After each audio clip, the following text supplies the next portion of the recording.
भाइयों बहनों, ज्यादा से ज्यादा ये मेरा क्या कर लेंगे भाई? नहीं बताइए क्या कर लेंगे? अरे हम तो फकीर आदमी हैं, झोला लेके चल पड़ेंगे जी। क्या होगा अगर बीजेपी लोकसभा इलेक्शन हार जाए? क्या होगा अगर 400 पार का नारा देने वाले 272 भी ना ला पाए? जरा सोचिए, मोदी के नाम से अचानक से लोगों का मन भर जाए। ऐसे में क्या बीजेपी के सितारे गर्दिश में आएंगे? वैसे राहुल गांधी तो यही मानते हैं कि मोदी इस बार चुनाव नहीं जीतेंगे। ऐसे में ओपोजिशन के कुछ दूसरे पार्टीज भी डंके की चोट पर यही कहती है। तो ऐसे में सवाल ये आता है कि क्या होगा अगर बीजेपी को लेकर उनके ये भविष्यवाणियां सच हो जाए? देश को फिर कौन से नए लीडर का साथ मिलेगा? क्या इंडिया फिर सुपर पावर बन पाएगा या मोदी के जाने से देश एक बड़े क्राइसिस में फंस जाएगा? चलिए जानते हैं। देखिए, बीजेपी के हाथ से सत्ता की कमान फिसलती भी है तो उसका हाल 2014 की कांग्रेस सरकार जैसा बिल्कुल नहीं होगा, बल्कि कई सीटों पर भारी मेजोरिटी के साथ बीजेपी एक स्ट्रॉन्ग ओपोजिशन कहलाएगी, जहां कॉन्स्टिट्यूशन के अकॉर्डिंग एक ओपोजिशन के पास मिनिमम 55 सीटें होनी चाहिए। बस एक बड़ी प्रॉब्लम पार्टी के फेस की होगी। अब तक बीजेपी को सबसे बड़ा एडवांटेज मोदी जी के फेस का ही मिला है। इंटरनेशनल लेवल पर पीएम मोदी की इमेज एक बहुत ही बड़े इन्फ्लुएंसर लीडर के रूप में रही है, लेकिन अगर वो सत्ता खोते हैं तो उम्र में ज्यादा होने की वजह से पार्टी को एक नया लीडर चुनना होगा जो वापस से बीजेपी को अनबीटेबल मकान तक पहुंचा ले जा सके और उसे एक ब्रांड बना सके। हालांकि अभी रिसेंट फेसिस को देखकर तो ये उम्मीद योगी जी, नितिन गडकरी जी या फिर अमित शाह से लगाई जा रही है। ऐसे में बीजेपी का चेहरा कौन होगा ये कह पाना मुश्किल है। हाँ, ये जरूर कहा जा सकता है कि बीजेपी के जाने से इंडियन पॉलिटिक्स में एक बड़ा शिफ्ट देखने को मिलेगा। सत्ता पर कांग्रेस की वापसी तो नहीं होगी, लेकिन अगर इंडिया अलायंस जैसा एक बड़ा गठबंधन एग्जिस्टेंस में आ जाए और अगर ऐसा हुआ तो इंडिपेंडेंस के बाद ये पहली बार होगा जब इतनी सारी पार्टीज मिलकर सेंटर में सरकार बनाएंगी। और इसके डिसएडवांटेजेस आपको पहले दिन से ही देखने को मिल सकते हैं, क्योंकि जाहिर है जब गठबंधन 2 से ज्यादा पार्टीज का होगा तो पीएम बनने के उम्मीदवार भी ज्यादा होंगे। और पीएम ही क्यों, कैबिनेट मिनिस्टर की सीट को लेकर भी जो हल्ला सेंटर में दिखाई देगा वो इंडियन पॉलिटिक्स की नींव को हिलाकर रख देगा। इतने हर्डल्स के बाद भी अगर सरकार बनकर तैयार हो जाती है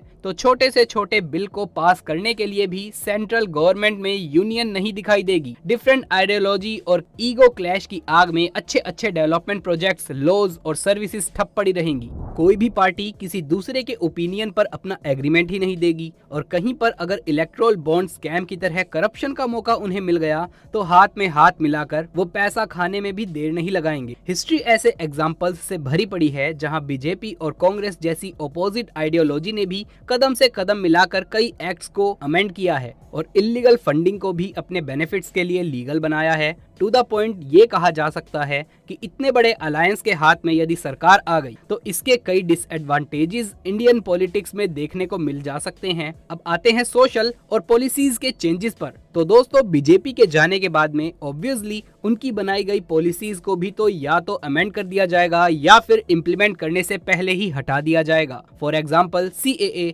RCC, इस एक्ट को नो डाउट बहुत सारे लोगों का सपोर्ट मिला है, लेकिन भारत में एक कम्युनिटी ऐसी है जो हमेशा से ही इस लॉ के अगेंस्ट रही है। उनकी आबादी देश में 20 करोड़ की है और ये बीजेपी गवर्नमेंट से मेनली इसी एक्ट को लेकर नाराज रही है। ऐसे में चांसेस बहुत ज्यादा बढ़ जाते हैं कि अगर इंडिया अलायंस जैसे गवर्नमेंट आती है तो इतनी बड़ी आबादी का सपोर्ट अपनी तरफ करने के लिए नई सरकार ये एक्ट हटवा सकती है। CAA के साथ साथ यूनिफॉर्म सिविल कोड यानी कि UCC जैसे एक्ट पर भी रोक लग सकती है, जिसे लाने के लिए बीजेपी कब से एड़ी चोटी का जोर लगा रही है। दरअसल यूनिफॉर्म सिविल कोड एक ऐसा कानून है जो सभी धर्म समुदायों के लिए एक समान, एक बराबर, एक कानून बनाने की वकालत करता है। बीजेपी ऐसे कानून को इम्प्लीमेंट करने का दावा सालों से करती आई है, लेकिन अगर 2024 में सत्ता किसी और के हाथ में आती है साहब, तो चांसेस बहुत ज्यादा हैं कि ये मुद्दा ठंडे बस्ते में जा सकता है। इसके अलावा वन नेशन वन इलेक्शन जैसी बड़ी पॉलिसीज का मुद्दा भी मेन स्ट्रीम पॉलिटिक्स से गायब हो सकता है। अब ऐसा इसीलिए क्योंकि बीजेपी ने 400 पार का टारगेट सेट ही इसीलिए किया है ताकि वो इन मेजर पॉलिसीज को इम्प्लीमेंट कर सके। लेकिन ये तो आप भी जानते हैं कि विपक्ष इस एक्ट को लेकर कितना अगेंस्ट है। इवन लेफ्ट आइडियोलॉजी और कांग्रेस तो इस कानून को डेमोक्रेसी के खिलाफ ही मानती है। तो ऐसा कैसे हो सकता है कि वो बड़े प्यार से इसे लागू कर दें? इन शॉर्ट, बीजेपी का ये सपना धरा का धरा रह सकता है। वैसे बीजेपी के जाने से एक चीज और बदलेगी, वो है मीडिया की भाषा। अभी तक जो मीडिया पूरे तरीके से मोदी के पक्ष में बोलते नजर आते हैं, वो जरूर ही बीजेपी के जाते ही नई सरकार की भाषा बोलने लगेगी। हिस्ट्री बताती है कि सरकार जिसकी रहती है, मीडिया उसी की भाषा बोलती है। ऐसे में ये पूरे चांसेस हैं कि न्यू अलायंस गवर्नमेंट की जय जयकार करने में भी गोदी एंकर्स देर नहीं लगाएंगे। चलिए अब आते हैं दूसरे फ्लॉज पर। तो बीजेपी के जाने के बाद में लद्दाख और मणिपुर जैसे मुद्दों पर भी एक मेजर चेंज आ सकता है। ये बात किसी से छिपी नहीं है कि पिछले एक साल से मणिपुर में कुकी और मैतेई समुदाय में लड़ाई चल रही है। चारों तरफ अफरा तफरी और हैवी पुलिस फोर्स आज मणिपुर की सच्चाई है। और ऐसे में वहां जिस चीज की सबसे ज्यादा जरूरत है वो है इमीडिएट सॉल्यूशन और पीस की। हालांकि सरकार ने पुलिस को इन्फोर्स कर मामले को कंट्रोल करने की बहुत कोशिश की है, लेकिन कहीं न कहीं मोदी सरकार की ये सारी कोशिशें फेल रही। ऐसे में आने वाली सरकार से लोगों की उम्मीद है कि वो मणिपुर में कोई बड़ा स्टैंड ले, ताकि भारत के इस राज्य को वापस से एक पीसफुल स्टेट बनाया जा सके। मणिपुर के अलावा जो दूसरा चैलेंज न्यू गवर्नमेंट के सामने होगा वो है लद्दाख का। आप जानते होंगे कि कई सालों से भारत का ये इलाका भी खुद के लिए 6th शेड्यूल और फुल स्टेट होल्ड की मांग कर रहा है। सोनम वांगचुक और लद्दाख के लोग तो इसे लेकर 21 दिन की फास्टिंग तक कर चुके हैं और आज भी वहां प्रोटेस्ट जोरों शोरों से चल रहे हैं। उनमें गुस्सा इस बात का है कि 2019 के मैनिफेस्टो में बीजेपी ने लद्दाख के फुल स्टेट होल्ड की बात की थी, तो अब क्यों वो इसे देने में नकार रहे हैं? तो अब क्यों वो इसे देने से किनारा कर रहे हैं? क्यों इस पर उन्होंने चुप्पी साधी हुई है?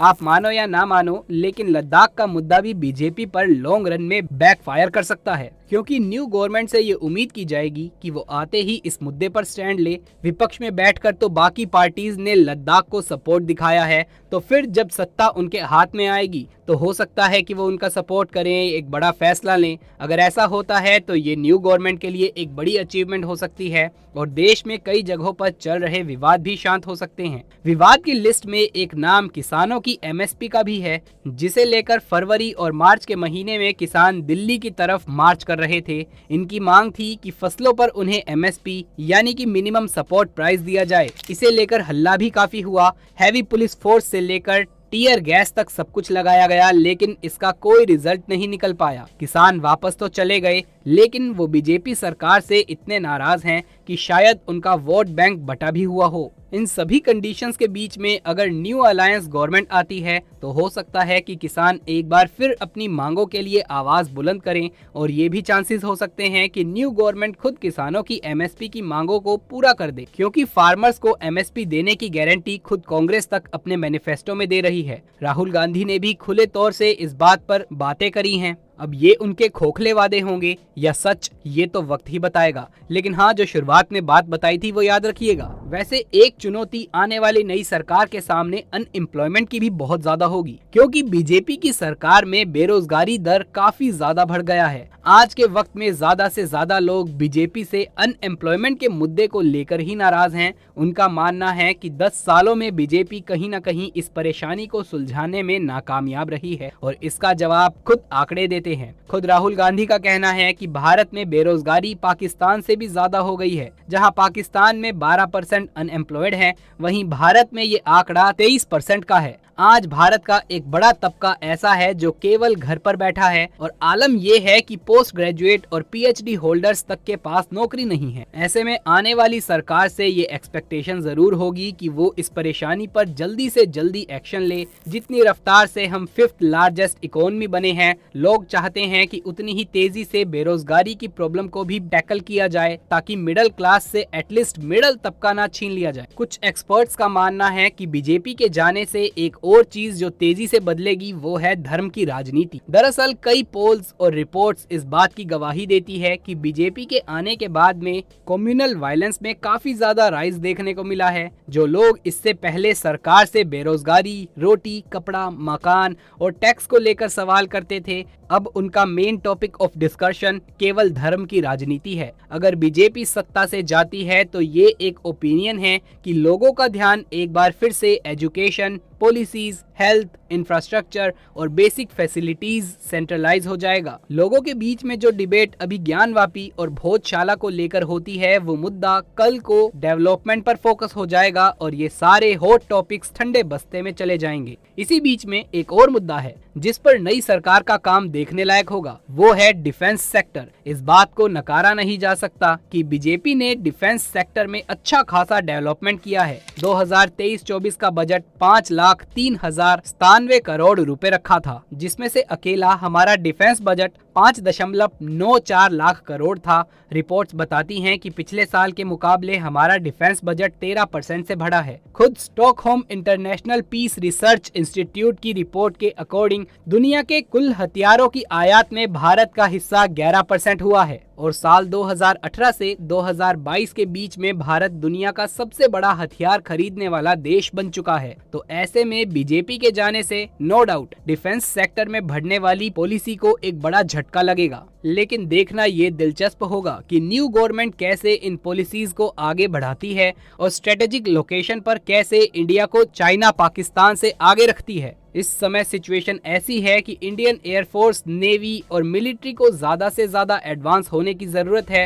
हम ऑलरेडी अच्छा कर रहे हैं, लेकिन जियोपॉलिटिकली अपनी स्ट्रॉन्ग इमेज जिंदा रखने के लिए ये भी जरूरी है कि हम चाइना को टक्कर दे सकें और यहाँ पर न्यू गवर्नमेंट की क्या पॉलिसी होगी ये देखने लायक होगा। चाइना के अलावा जियोपॉलिटिकल दूसरे देशों के साथ भारत के क्या संबंध रहेंगे ये भी देखने लायक चीज होगी। अब हम सभी जानते हैं कि बीजेपी के राज में इंडिया ने मिडल ईस्ट से अपने रिश्ते काफी हद तक स्ट्रेंथन किए हैं। हाँ, हम नेबर्स फर्स्ट पॉलिसी पर जरूर फेल हुए हैं, लेकिन न्यू गवर्नमेंट के बनते ही दूसरी सरकार के साथ भारत के रिश्तों में 360 डिग्री टर्न देखने को तो मिलेगा ही। हो सकता है कि मालदीव्स को लेकर हमारा स्टैंड बदल जाए या फिर इजराइल फिलिस्तीन इशू पर न्यू गवर्नमेंट न्यूट्रल स्टैंड के बजाय किसी एक पक्ष को सपोर्ट करे। इतिहास गवाह है कि सरकार बदलते ही डिप्लोमेटिक रिलेशंस हर सरकार के साथ बदलते हैं, क्योंकि आइडियोलॉजी बदलती है और आज इजराइल हमारी साइड है। मगर दिलचस्प ये देखना होगा कि नई सरकार में हमारे फॉरेन रिलेशन क्या गुल खिलाते हैं और पॉलिटिकल इंडिया की क्या इमेज रहती है।